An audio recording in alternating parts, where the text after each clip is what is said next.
Alors voilà, il y a des vies qui changent une personne, et puis il y en a d'autres, beaucoup plus rares, qui changent le monde. Aujourd'hui, on va se pencher sur une vie qui a réussi à faire les deux, celle de Nelson Mandela. C'est un parcours incroyable qui a transformé un rebelle en président et qui a fait d'une nation complètement déchirée un véritable symbole d'espoir pour nous tous. Cette phrase, elle résume tout, non? La souffrance qui devient espoir, la prison qui devient un message pour le monde entier, c'est vraiment l'essence même de cet homme. Mais pour vraiment comprendre le symbole qu'il est devenu, il faut revenir à l'homme, à l'enfant. Et pour ça, notre histoire commence dans un tout petit village, bien loin des scènes mondiales. Avant d'être cette icône planétaire, avant même d'être un combattant pour la liberté, Nelson Mandela, c'était d'abord un enfant. Un enfant dont le destin, d'une certaine manière, semblait déjà écrit dans son nom. Allez, on commence notre histoire ici, en plein cœur de l'Afrique du Sud rurale. On est le 18 juillet 1918. À Mvezo, au sein de la tribu Xhosa, un petit garçon vient au monde. Il est issu d'une lignée royale locale. Mais attention, le nom qu'on lui donne à sa naissance, ce n'est pas Nelson, c'est Rolihlahla.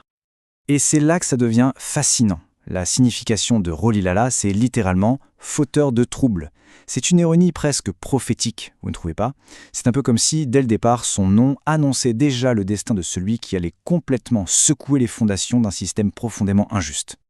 Ce fameux « fauteur de troubles » ne va pas tarder à trouver une cause à la hauteur de son nom. En grandissant, il va se retrouver face à une injustice institutionnalisée. Un système d'une brutalité sans nom qui allait devenir le combat de toute sa vie. L'apartheid. Bon, tout s'accélère vraiment à l'université de Fort Hare. C'est là que sa conscience politique s'éveille.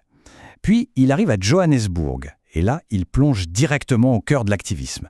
Le vrai tournant, c'est en 1944. Avec d'autres, il cofonde la Ligue de jeunesse de l'ANC. Ça y est, l'étincelle de la résistance organisée est allumée.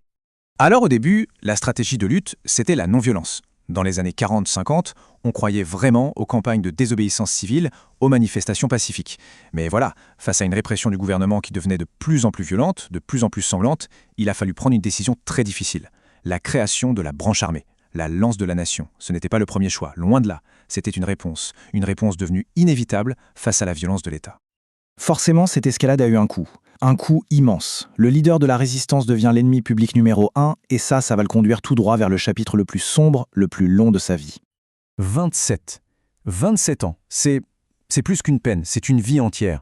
Après son arrestation et sa condamnation à la prison à vie, c'est le temps que Nelson Mandela va passer derrière les barreaux, complètement coupé de ce monde qu'il essayait de changer.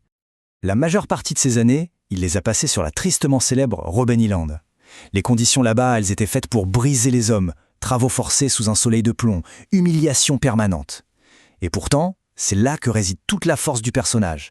La prison n'a pas réussi à éteindre sa flamme. Bien au contraire. Derrière les barreaux, Mandela est devenu un symbole mondial de résistance. Un véritable phare d'espoir pour des millions de personnes.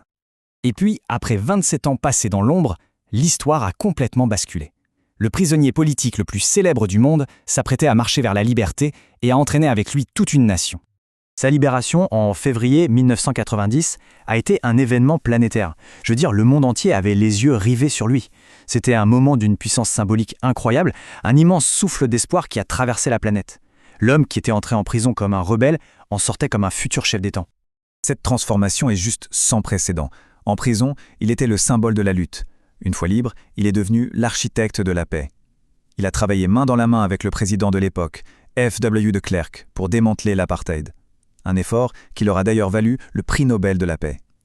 Et puis, en 1994, l'impensable s'est produit. Le prisonnier 46-64 est devenu le tout premier président noir d'Afrique du Sud. Une fois président, il a fait un choix radical. Il aurait pu choisir la vengeance, mais il a choisi la guérison. Son héritage le plus fort, c'est sans doute la commission Vérité et Réconciliation. L'idée était révolutionnaire, pardonner, mais sans jamais oublier. En même temps, il a lancé de grands programmes sociaux pour l'éducation, la santé, pour essayer de réparer les inégalités. Et il a aussi repositionné l'Afrique du Sud comme un acteur de paix sur la scène mondiale. Mandela a quitté la présidence en 1999, mais son travail, son influence, c'était loin d'être terminé. Alors pour finir, réfléchissons un peu à l'impact durable, à l'héritage qu'il nous a laissé. Son rêve le plus cher, c'était celui d'une nation arc-en-ciel. C'est une vision très poétique d'une société où la diversité, ce n'est pas une source de conflit, mais au contraire, sa plus grande richesse. Et quand on voit notre monde aujourd'hui toujours confronté à de profondes divisions, ce rêve reste un modèle de réconciliation extrêmement puissant. Mais attention, la retraite, pour lui, ça ne voulait pas dire le repos. Pas du tout. À travers sa fondation, son combat a simplement continué, mais sur de nouveaux fronts. La lutte contre la pandémie de VIH-Sida qui ravageait son pays, la promotion de l'éducation pour les enfants, il est resté un militant infatigable, vraiment jusqu'à la fin. Nelson Mandela nous a quittés le 5 décembre 2013. Son décès a provoqué une vague d'hommages absolument planétaire. Et on ne pleurait pas un simple homme politique, on pleurait une icône universelle de courage, de résilience et surtout de paix. Et on termine sur cette question. Parce que s'il y a bien une seule leçon à retenir de la vie extraordinaire de Nelson Mandela, c'est peut-être celle-là. Son parcours nous montre que la détermination, oui, ça peut briser les chaînes, mais que c'est le pardon qui a le pouvoir immense, de reconstruire un monde.